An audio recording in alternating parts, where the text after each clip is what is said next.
आपके अपने डॉक्टर अभिषेक psychology university channel पर आप सभी का स्वागत है। और अब तक इस चैनल पर 30 से अधिक यूनिवर्सिटी के विद्यार्थी जुड़ चुके हैं। कुछ यूपी के हैं, कुछ यूपी के बाहर के हैं। और अगर आप भी साइकोलॉजी स्टूडेंट हैं, आप चाहे फिर क्लास 11th या 12th में हो, या फिर बीए, बीएससी, एमए, एमएससी में हो, या यूपी पीजीटी की तैयारी कर रहे हो, नेट जेआरएफ की तैयारी कर रहे हो, या असिस्टेंट प्रोफेसर की तैयारी कर रहे हो, और अपनी परीक्षा में आप 75% से ऊपर अंक चाहते हैं, बिना भटके क्लास 11th एनसीईआरटी से लेकर पीएचडी तक के सभी वीडियोस की जानकारी चाहते हैं, साइकोलॉजी में अपना करियर बनाना चाहते हैं, और साइकोलॉजी की सटीक जानकारी एकदम कम समय में चाहते हैं, तो इस चैनल पर आप जरूर विजिट करिए। प्लेलिस्ट देखें, सिलेबस की हर वीडियो यहाँ पर आपको मिलेगी। आपके अगर वीडियो नहीं मिल रही है तो आप कमेंट करिए, 24 घंटे के भीतर आपके कमेंट का आंसर दिया जाएगा। और आप साइकोलॉजी को अपनी लाइफ में, अपनी प्रैक्टिकल लाइफ में कैसे अप्लाई कर सकते हैं, उन चीजों के बारे में भी यहाँ पर आपको नॉलेज, आपको जानकारी दी जाएगी। तो अब तक अगर आप इस चैनल से नहीं जुड़े हैं तो तुरंत इस चैनल से जुड़ जाइए और साइकोलॉजी के फायदे उठाइए। तो चलिए स्टार्ट करते हैं अब हम आज की क्लास। बात किया था जो साइकोलॉजिकल बेसिस ऑफ बिहेवियर है उसके बारे में, उसके मेन पॉइंट्स को हमने कवर किया था। इस क्लास में हम आपका जो साइकोफिजिक्स है उससे रिलेटेड इम्पोर्टेंट पॉइंट्स को बात करेंगे। और ये क्लास आईटीबीपी के स्टूडेंट्स, पीजीटी के स्टूडेंट्स और असिस्टेंट प्रोफेसर की तैयारी कर रहे स्टूडेंट्स, या जिनके भी सिलेबस में ये पेपर है, उनके लिए इम्पोर्टेंट है। तो और अगर आप आईटीबीपी के स्टूडेंट हैं, आपको नोट्स चाहिए, तो नीचे कमेंट में टेलीग्राम चैनल का लिंक दिया गया है, आप वहाँ पे जाके क्लिक कर सकते हैं। और ग्रुप में जुड़ने के बाद आप वहाँ पे हेलो सर लिखेंगे, मैं खुद आपको पर्सनल मैसेज करूंगा और आपको नोट्स कैसे मिलेंगे उसका प्रोसेस बताया जाएगा। तो स्टार्ट करते हैं आज की क्लास। बात करें हियरिंग, तो अगर हम उस बात करें सुनने की क्षमता की, तो शांत कमरे में 20 फीट दूर घड़ी की टिक टिक को हम बड़ी आराम से सुन सकते हैं। ठीक है, अगर शांत कमरा है और 20 फीट दूर भी घड़ी रखी हो, तो भी हम आसानी से सुन सकते हैं। 21 फीट चली जाएगी तो नहीं सुन पाएंगे। वही सूंघने की क्षमता की बात करें, तो एक बूंद इत्र का 3 कमरों के अपार्टमेंट में फैलने पर पहचाना जा सकता है। स्वाद की बात करें, तो अगर 9.09 लीटर पानी में 1 चम्मच चीनी भी डाल दिया जाए, तो उसके स्वाद को भी पहचाना जा सकता है कि हाँ, इसमें कुछ मिलाया गया है, इसमें कोई स्वाद है।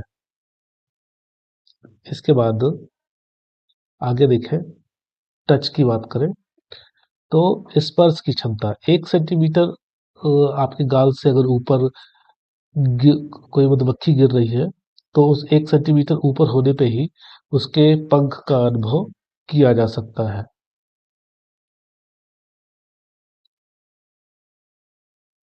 अब बात करते हैं जस्ट नोटिसेबल डिफरेंस की, डिफरेंस थ्रेशोल्ड। तो दो उत्तेजनाओं, दो स्टिमुलस के बीच में सबसे छोटा अंतर, सबसे छोटा अंतर जिसे व्यक्ति 50% समय पहचान सकता है। मतलब दो स्टिमुलस है, अब उनके बीच में जो मिनिमम अंतर होता है, जैसे आपने एक हाथ में कोई 50 ग्राम का ले रखा है बाट, या 50 ग्राम वजन का कुछ ले रखा है, और दूसरे हाथ पे 50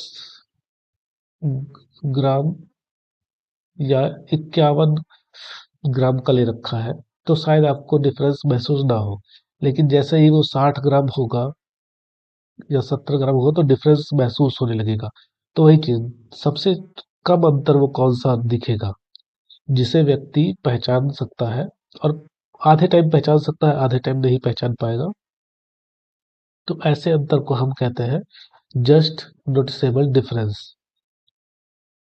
और उस अंतर के लिए कितनी ऊर्जा की जरूरत पड़ती है, वही जैसे मैंने बताया, कितना बढ़ा दिया जाए। अगर आपके हाथ में दो समान वजन के दो चीजें हैं, अब एक चीज को कितना बढ़ाया जाए कि आपको अंतर महसूस हो जाए, तो उसे हम कहते हैं एब्सोल्यूट थ्रेशोल्ड। वह न्यूनतम ऊर्जा जिसे व्यक्ति 50% समय तक किसी उत्तेजना को पहचानने के लिए आवश्यक होता है। ठीक। Next, habituation. मस्तिष्क की वह प्रवृत्ति जिसमें या स्थायी और अपरिवर्तित जानकारी पर ध्यान देना बंद कर देता है। जैसे जब हमें किसी चीज की हैबिट हो जाती है, अडॉप्ट कर लेते हैं उस चीज को। जैसे कई बार हम सर पे कैप लगाए होते हैं, और कैप इतनी अडॉप्ट हो गई है कि हम कई बार सर पे कैप लगाए हो और ढूंढते रहते हैं, अरे कैप कहाँ है, कैप कहाँ है। क्योंकि वो अडॉप्ट हो गया है।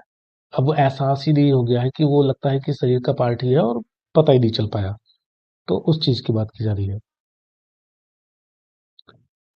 इसी तरीके से सेंसरी एडाप्टेशन, जब संवेदी रिसेप्टर्स कोशिकाओं की वह प्रेरित होती है जिसमें यह अपरिवर्तित उत्तेजनाओं के प्रति कम प्रतिक्रियाशील हो जाती है। The tendency of sensory receptors, इसमें जो सेंसरी रिसेप्टर्स होते हैं वो क्या हो जाते हैं, लेस रिस्पॉन्स करते हैं, या रिस्पॉन्स ही नहीं करते, अनचेंज रहते हैं। जैसे अगर आपको कोई चिकोटी काट रहा है, मतलब हाथ में थोड़ा सा काटा, हल्का सा, फिर वो डेली काटता ही जा रहा है वहीं पे, एक ही जगह पे। तो कुछ दिन बाद वहां पे आपको एहसास ही नहीं होगा कि कोई चिकोटी काट भी रहा है।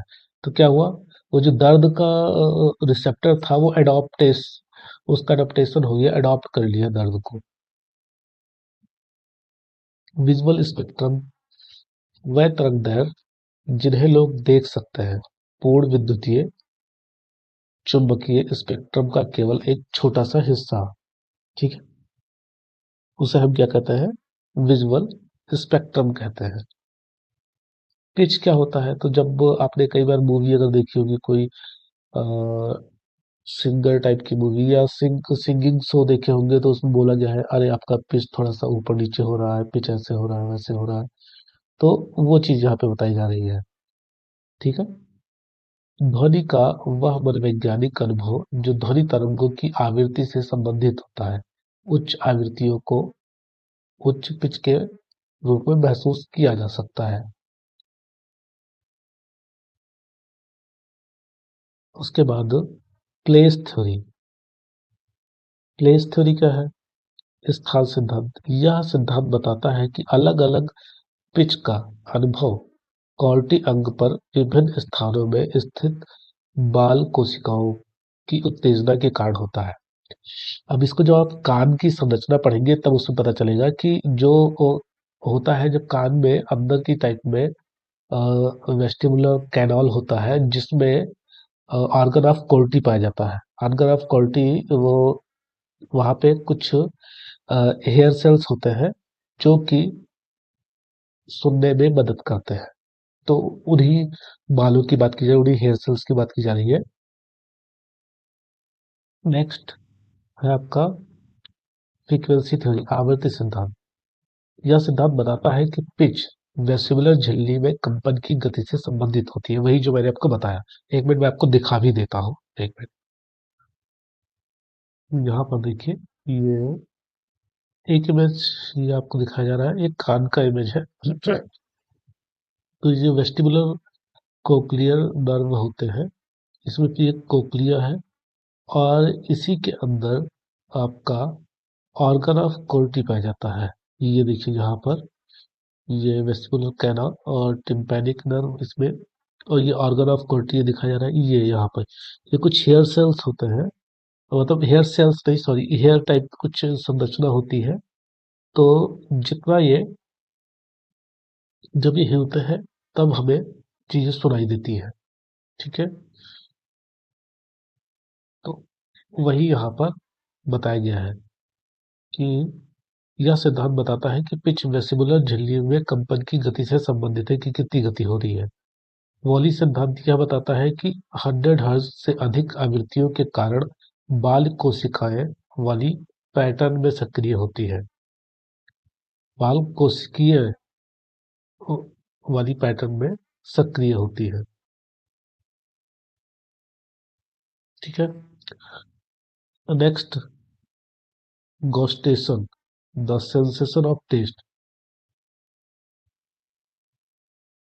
जो आप स्वाद का अनुभव करते हैं उसे कहा जाता है।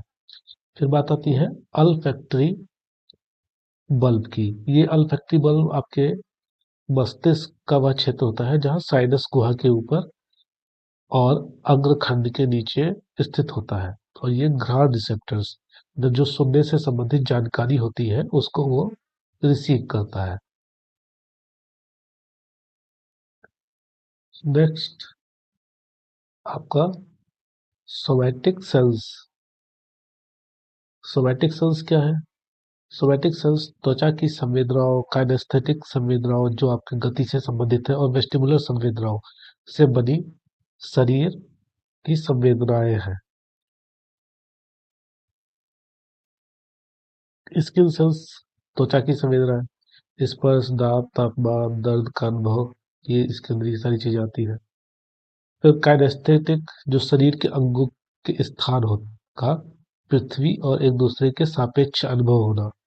Sense of location of body parts, body parts के लोकेशन का अनुभव होना related to ground and each other, मतलब धरती के सापेक्ष में आपके जो अंग है उनका अनुभव होना।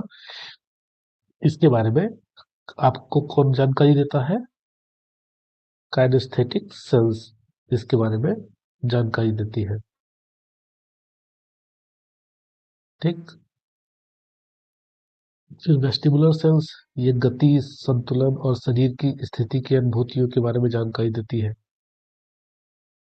उसके बाद आता है cross section of the skin and it's response. त्वचा और इसके रिसेप्टर्स का क्रॉस सेक्शन। त्वचा में विभिन्न प्रकार की कोशिकाएं होती हैं जो दर्द, दबाव और तापमान को संसाधित करती हैं। इनमें से कुछ कोशिकाएं बालों पर स्पर्श के प्रति संवेदनशील होती है, जबकि अन्य सतह के पास या ऊतक की शीर्ष परत के नीचे स्थित होती है। नेक्स्ट बात करें हम, इसके बाद आता है आपका सेंसरी कॉन्फ्लिक्ट। सेंसरी कॉन्फ्लिक्ट, संवेदी संघर्ष सिद्धांत। गति बीमार का एक स्पष्टीकरण जिसमें आंखों से प्राप्त जानकारी और वेस्टिबुलर संवेदनाओं की जानकारी के बीच में संघर्ष होता है, जिससे चक्कर, मितली और अन्य शारीरिक असुविधाएं उत्पन्न होती है। जैसे जो आपको चक्कर वक्कर आता है या जो लोग ट्रेवल करते टाइम जिनको उल्टी उल्टी होती है, वो इसी वजह से होती है। उसका रीजन यही होता है, क्योंकि वहां पे क्या होता है कि और आंखों से प्राप्त जानकारी और वेस्टिबुलर संवेदनाएं जो आप मतलब जो सुनने से संबंधित जानकारी है उसमें एक मिसअंडरस्टैंडिंग सी हो जाती है और उसी की वजह से चक्कर, मितली और अन्य शारीरिक असुविधाएं उत्पन्न होती है। तो इस तरीके से ये आपका साइकोफिजिक्स से रिलेटेड चीजें हमने और सेल्स सेल्स से रिलेटेड, मेनली तो सेल्स से रिलेटेड चीजें जानी। नेक्स्ट क्लास में फिर हम परसेप्शन को स्टार्ट करेंगे। तो मिलते हैं नेक्स्ट क्लास में, तब तक के लिए धन्यवाद।